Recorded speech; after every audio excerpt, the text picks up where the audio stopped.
আমরা হলাম মাছে ভাতে বাঙালি। গরম গরম ভাতের সাথে মাছ ভুনা বা মাছ ভাজার যে কি স্বাদ, এটা একমাত্র বাঙালিরাই বলতে পারবে। সেদিন ঘরে সরপুঁটি মাছ ভুনা করেছিলাম, এত মজার হয়েছিল, তাই সেই রেসিপিটা আজকে তোমাদের সাথে শেয়ার করব। আমি খুব একটা মাছ কাটতে পারি না বা সময় সাপেক্ষ ব্যাপার মাছ কাটাটা, তাই আমার হাজবেন্ড মাছগুলো বাজার থেকে কেটেই নিয়ে এসেছিল।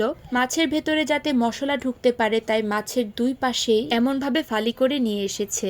যাই হোক, মাছগুলোকে ভালো করে পরিষ্কার করে ধুয়ে মাছের গায়ে হলুদের গুঁড়ো, মরিচের গুঁড়ো আর পরিমাণ মতো লবণ বেশ কিছুক্ষণ মাখিয়ে রেখে দিব। এখন মাছগুলোকে ভালো করে ভেজে নিব।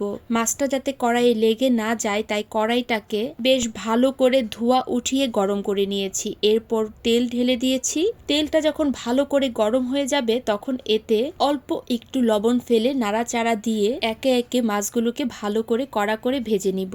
যেহেতু সরপুঁটি মাছগুলো একটু বড় বড় তাই ভেঙে যাওয়ার সম্ভাবনা থাকে, তাই কড়া করে ভেজে নিব। এই তো মাছ ভাজার ছোট একটা টিপস কিন্তু এই ফাঁকে আমি আপনাদের সাথে শেয়ার করে ফেললাম। আচ্ছা, মাছগুলো আমি ভাজতে থাকি, এবার আমাকে বলে ফেলুন তো আমার এই ভিডিওটা কারা কোন জায়গা থেকে দেখছেন আর ময়মনসিংহ থেকে কারা দেখছেন তারা কিন্তু অবশ্যই আমাকে কমেন্ট বক্সে জানাতে পারেন। ভিডিওটা ভালো লেগে থাকলে অবশ্যই একটা লাইক আর কমেন্ট করে রাখবেন। আর এই সরপুঁটি মাছ ভুনার রেসিপিটা যাতে হারিয়ে না যায় এই জন্য কিন্তু টাইমলাইনে শেয়ারও করে রাখতে পারেন এই রেসিপিটা।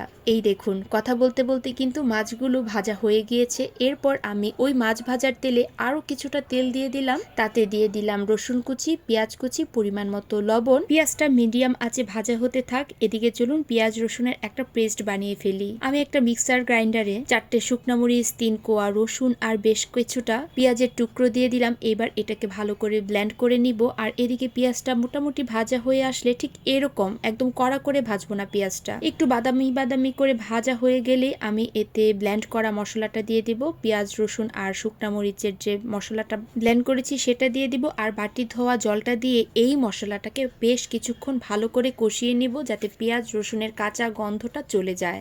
আমি একদম মৃদু আঁচে ঢাকা দিয়ে দিয়ে এই পেঁয়াজ রসুন বাটাটাকে ভালো করে কষিয়ে নিয়েছি। এরপর এতে শুধুমাত্র গুঁড়ো মশলার মধ্যে হলুদের গুঁড়া আর মরিচের গুঁড়া ব্যবহার করব, আর কোনো ধরনের মশলা ব্যবহার করব না কিন্তু আমি।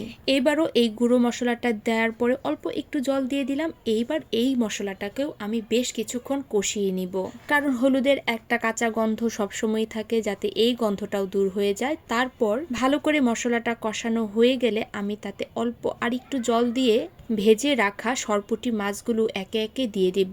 ঠিক এই সময় চুলার আঁচটা কিন্তু আমি লো রাখবো যাতে মশলাটা তলায় লেগে না যায়। মাছটাকে মশলার সাথে এপিট উপিট করে নাড়াচাড়া দিয়ে এতে আমি বেশ কয়েকটা আস্ত কাঁচামরিচ দিয়ে দিব। কাঁচামরিচ দেওয়ার পরে আমি এটাকে ঢাকা রেখে দিব বেশ কিছুক্ষণের জন্য। আর ঝাল লবণটা যার যার পছন্দ অনুযায়ী টেস্ট করে নেবেন। আমার কিন্তু সরপুঁটি মাছ ভুনা একদম রেডি। এবার মাছটাকে এপিট ওপিট করে আলতো হাতে নাড়াচাড়া করে নামিয়ে ফেলবো। কাঁচামরিচ দেওয়ার ফলে খুব সুন্দর একটা গন্ধ পুরো ঘর জুড়ে ছিল।